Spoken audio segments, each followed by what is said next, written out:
This is a story to help explain the reading crisis and why moms are the solution. Imagine two gardens side by side. Same seeds, same sunshine, same water, same gardener working just as hard.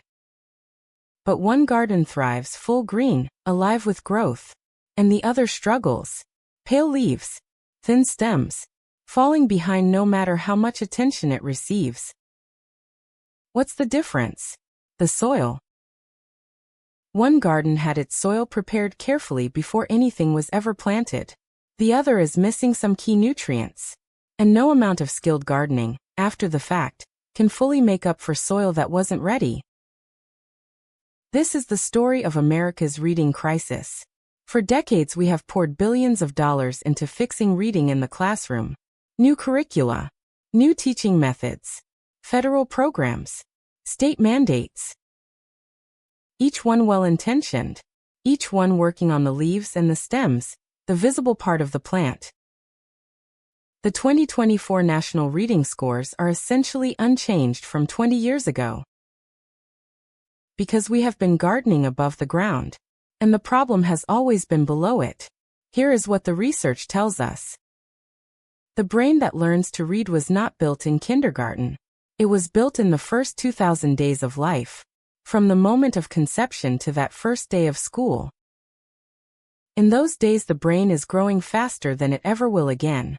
The foundations of language, memory, attention, and learning are being built in the daily life of a family.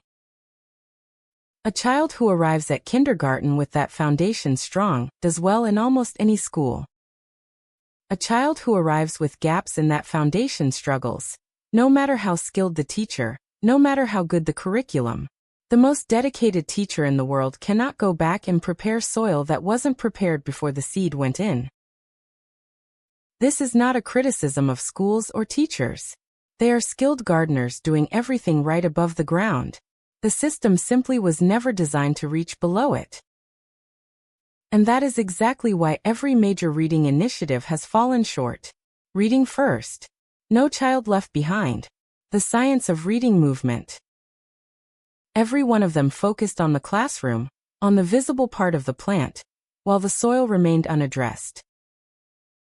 But here is the most important thing I want you to hear today.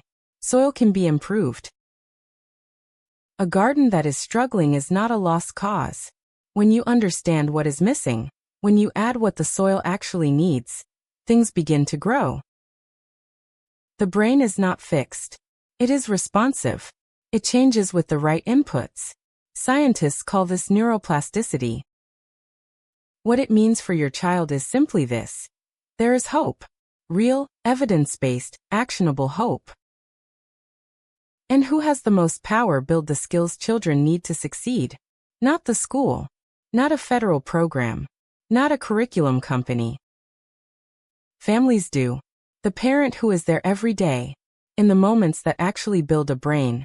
The conversations, the routines, the meals, the stories, the connection.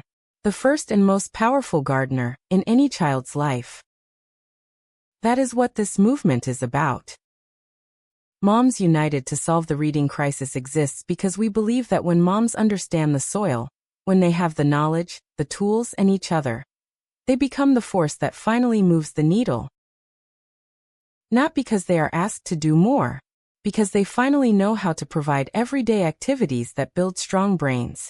Join the movement. Moms United are the solution.